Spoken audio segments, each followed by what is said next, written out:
અમારી એપીટી ગુજરાતી ચેનલમાં તમારું સ્વાગત છે। અત્યારે હાલની સૌથી મોટી અને દુઃખદ ખબર સામે આવી રહી છે।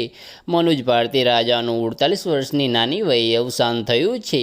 તો આની વિગતવાર વાત કરવામાં આવે તો સાઉથ એક્ટર અને ફેમસ ફિલ્મ ડાયરેક્ટર ભારતી રાજાના પુત્ર અને એક્ટર ડાયરેક્ટર મનોજ ભારતી રાજાનું નિધન થઈ ગયું છે।